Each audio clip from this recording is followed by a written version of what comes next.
एक सुनहरे उजाले के साथ अक्षय तृतीया की कहानी शुरू होती है, जहां भगवान परशुराम का जन्म होता है और सतयुग का अंत होता है। जब धरती सूखी होती है, तो राजा भगीरथ मां गंगा को धरती पर लाते हैं और महाभारत काल में द्रौपदी को अक्षय पात्र मिलता है। गरीब सुदामा जब कृष्ण से मिलने जाते हैं, तो उनकी झोपड़ी महल में बदल जाती है और वेद व्यास महाभारत लिखना शुरू करते हैं। यह सब अक्षय तृतीया के दिन होता है, जो हमें याद दिलाता है कि जो हम देते हैं और जो अच्छे कर्म करते हैं, वही हमारे पास हमेशा के लिए अक्षय होकर रह जाता है।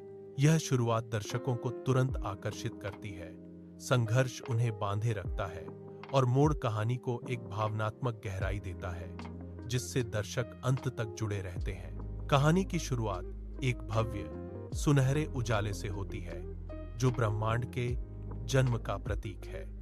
यह प्रकाश धीरे धीरे फैलता है और एक दिव्य ध्वनि गूंजती है, जो बताती है कि यह युगादि तिथि है, युगों के आरंभ का दिन।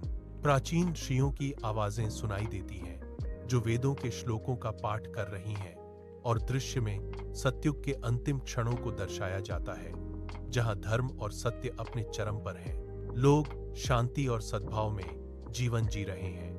प्रकृति अपने पूरे वैभव में है और देवता पृथ्वी पर विचरण करते हुए दिखाई देते हैं। परंतु समय का चक्र घूमता है, एक सूक्ष्म परिवर्तन आता है और सतयुग का अंत होता है। धरती पर एक नई ऊर्जा का संचार होता है, जो त्रेता युग के आगमन का संकेत देती है। इसी संक्रमण काल में भगवान विष्णु के छठे अवतार भगवान परशुराम का जन्म होता है।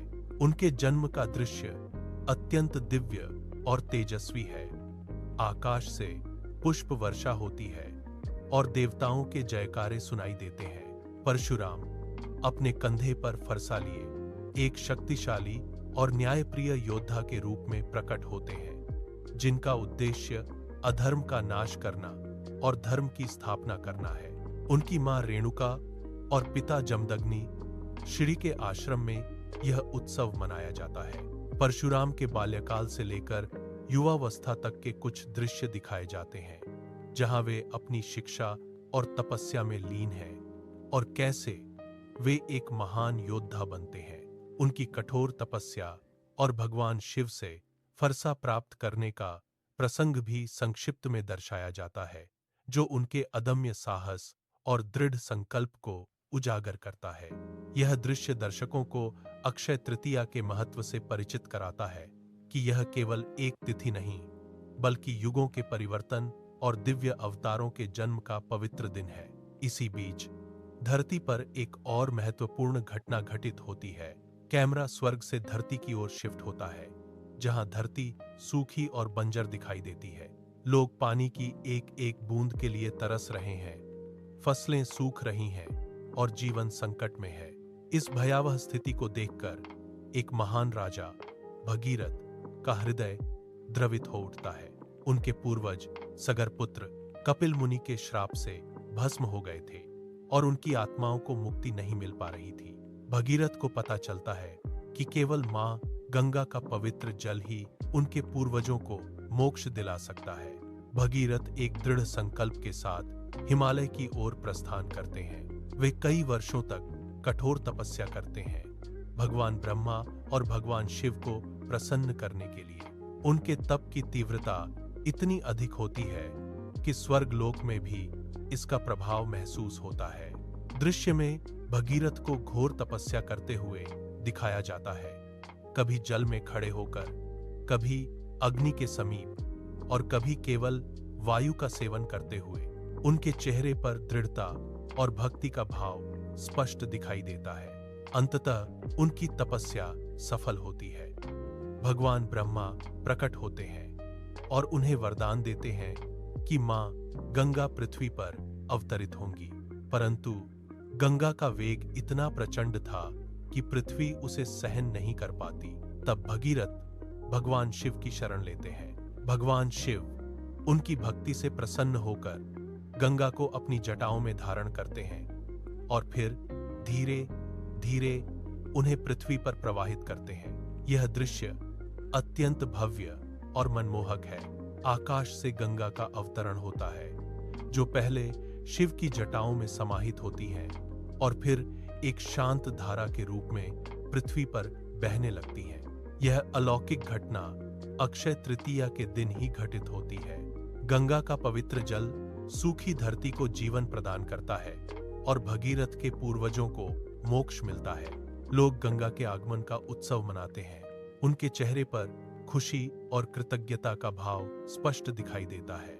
यह दृश्य दर्शाता है कि कैसे दृढ़ भक्ति और अथक प्रयास से असंभव को भी संभव बनाया जा सकता है और कैसे अक्षय तृतीया पर दिव्य कृपा बरसती है।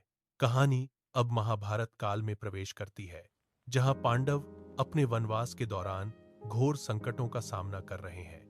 वन में उनका जीवन अत्यंत कठिन है। वे पत्तों की कुटिया में रहते हैं, जंगली फल और कंदमूल खाकर जीवन यापन करते हैं। उनके चेहरे पर चिंता और थकान स्पष्ट दिखाई देती है, लेकिन उनके मन में धर्म और सत्य का दीपक अभी भी जल रहा है। द्रौपदी, जो एक महारानी थीं, अब वन में साधारण जीवन जी रही हैं। उनके मन में सबसे बड़ा दुख यह है कि वे अपने आश्रम में आने वाले अतिथियों का सत्कार नहीं कर पा रही हैं, क्योंकि उनके पास उन्हें खिलाने के लिए पर्याप्त भोजन नहीं है।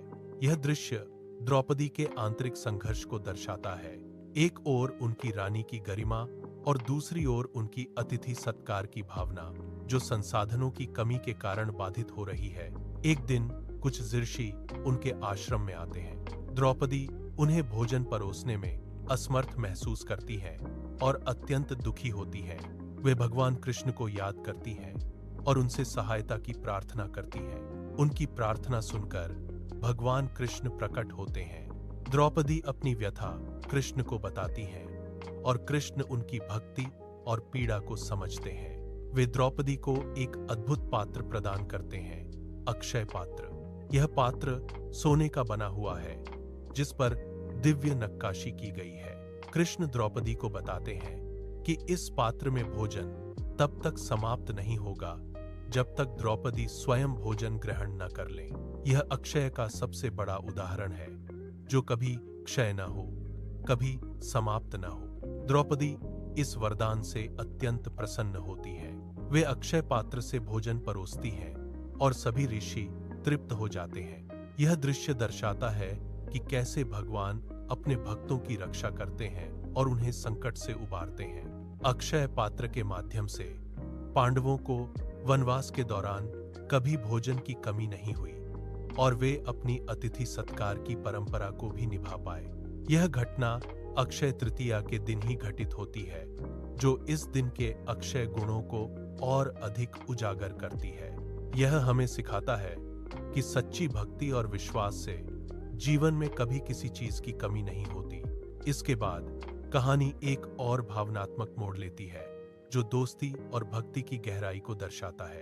एक गरीब ब्राह्मण सुदामा अपने बचपन के दोस्त भगवान कृष्ण से मिलने द्वारका जाते हैं। सुदामा का जीवन अत्यंत गरीबी में बीत रहा है। उनकी पत्नी सुशीला उन्हें कृष्ण से सहायता मांगने के लिए भेजती है। हालांकि सुदामा स्वयं कुछ भी मांगने के इच्छुक नहीं है। उनके पास कृष्ण को भेंट करने के लिए केवल एक मुट्ठी पोहा चूड़ा है, जिसे उनकी पत्नी ने बड़ी मुश्किल से जुटाया था। सुदामा का द्वारका की ओर का सफर कठिनाइयों से भरा है। वे नंगे पैर चलते हैं, उनके कपड़े फटे हुए हैं और उनके चेहरे पर थकान और संकोच का भाव है। जब वे द्वारका पहुंचते हैं तो महल की भव्यता देखकर वे और भी संकोच में पड़ जाते हैं। द्वारपाल उन्हें अंदर जाने से मना करते हैं, लेकिन जब वे कृष्ण का नाम लेते हैं तो खबर कृष्ण तक पहुंचती है। कृष्ण अपने बचपन के दोस्त का नाम सुनते ही नंगे पैर दौड़ते हुए महल से बाहर आते हैं। उनका यह दृश्य अत्यंत मार्मिक है। एक राजा अपने गरीब दोस्त को गले लगाने के लिए दौड़ रहा है, बिना किसी भेदभाव के।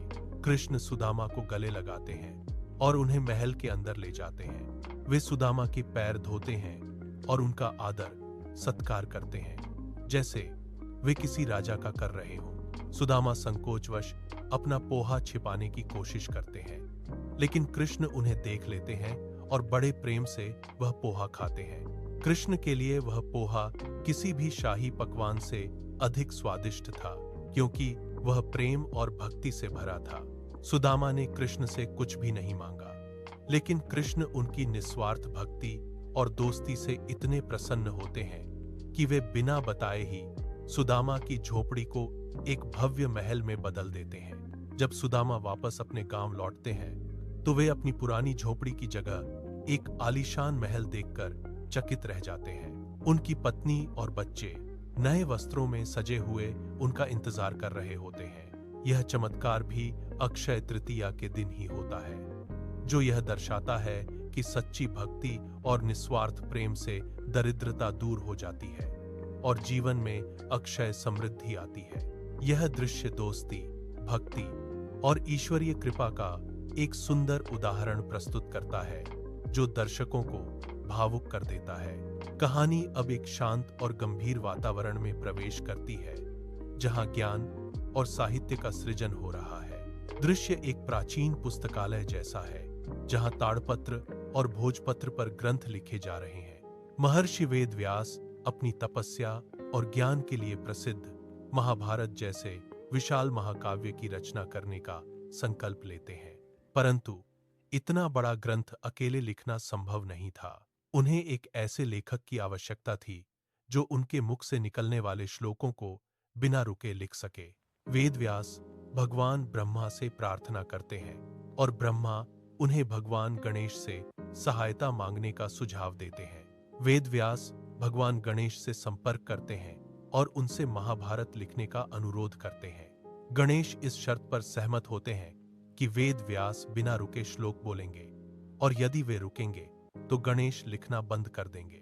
वेदव्यास भी एक शर्त रखते हैं कि गणेश हर श्लोक का अर्थ समझकर ही लिखेंगे।